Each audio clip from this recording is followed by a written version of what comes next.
Hi, ரொம்ப நாளாச்சு video போடவே முடியல, வேலை டைட்டு. அதுக்கப்புறம் இன்றைக்கி சிம்பிளான ஒரு பொரியல் ரெசிபி நான் எப்படி செய்வேன் எங்கள் வீட்டிலன்றதை ஜஸ்ட்டு ஒரு சிம்பிள் வீடியோ போடுறேன்.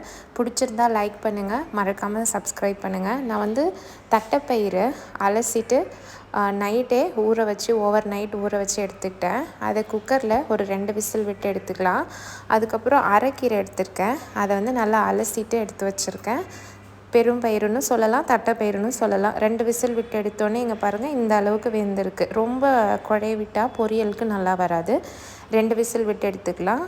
கீரையை வந்து நல்லா பொடியாக கட் பண்ணி எடுத்துருக்கேன். தண்டும் கூட இதோட சேர்த்துருக்கேன் நான். நீங்கள் சிறுகீரை அரைக்கீரை எது வேணாலும் சேர்த்துக்கோங்க.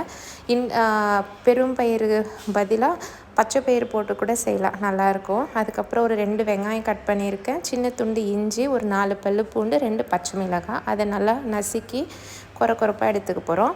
அதுக்கப்புறம் 2 ஸ்பூன் எண்ணெய் சேர்த்தாச்சு. எண்ணெய் காஞ்ச உடனே கடுகு சேர்த்துட்டேன். அதோடு வந்து கட் பண்ணி வச்சுருக்க வெங்காயம் சேர்த்துக்கோங்க. அதுக்கப்புறம் ஒரு 2 வரமிளகாய் அப்படியே உடச்சி போட்டுக்கலாம். அதுக்கப்புறம் ஒரு 2-3 மினிட்ஸ் அதை அப்படியே நல்லா வதங்கட்டும். அதுக்கப்புறம் அது வதங்கிட்டே இருக்கட்டும். நம்ம அதுக்குள்ளே வந்து இஞ்சி பூண்டு பச்சை மிளகாவை தட்டி எடுத்துக்கலாம். நீங்கள் இந்த மாதிரி கூட பண்ணால் இன்னொரு ஆப்ஷன் இருக்குது. தேங்காவை நல்லா திருகிட்டு அதோட இஞ்சி பூண்டு பச்சை மிளகாயை ஜஸ்ட் மிக்சியில் ஒரு கிரைண்ட் கொடுத்து கூட நீங்கள் லாஸ்ட்டில் இறக்க போகிற டைமில் கூட போட்டு ஒரு 2 மினிட்ஸ் அப்படியே வதக்கி எடுத்துக்கலாம். நான் வந்து இப்படி செய்கிறேன். இப்போது இஞ்சி பூண்டு பச்சை மிளகாவை தட்டி எடுத்ததை வெங்காயத்தோடு சேர்த்துட்டு அந்த பச்சை வாசனை போக ஒரு 2 நிமிஷம் அப்படியே கிண்டி விடுங்க. அதுக்கப்புறமா நம்ம வந்து கட் பண்ணி வச்சுருக்க அரைக்கீரையை வந்து இதோட சேர்த்துக்கலாம். அரைக்கீரை சிறுகீரை நீங்கள் செய்கிறப்போ மினிமம் ஃப்ரெஷ்ஷான கீரையாக சேர்த்துக்கோங்க. அதோடு அந்த தண்டையும் பொடியாக கட் பண்ணி கூட சேர்த்துக்கோங்க. உடம்புக்கு நார்ச்சத்து, வைட்டமின், புரோட்டீன், கால்சியம் எல்லாமே இருக்குது. நீங்கள் குழந்தைங்களுக்கு வீக்லி ஒரு வாட்டி இந்த மாதிரி செஞ்சு கொடுங்க. அவங்களுக்கு அப்படியே சாப்பிட பிடிக்கலனா நீங்கள் ப்ரெட்டை டோஸ்ட் பண்ணி ஒரு முட்டையோ இதையும் வச்சு கூட நீங்கள் காலையில் பிரேக்ஃபாஸ்ட்டாக கூட கொடுக்கலாம். So it's very good for health. So அதுக்கப்புறம் கீரையை ஒரு 2-3 நிமிஷம் அப்படியே வதக்கிட்டு நான் தட்டு போட்டு ஒரு 5 நிமிஷம் மீடியமான சிம்மில் வதக்கி எடுத்துட்டேன். இதில் கொஞ்சமாக பெருங்காயத்தூள், உப்பு பார்த்துட்டு சேர்த்துக்கோங்க.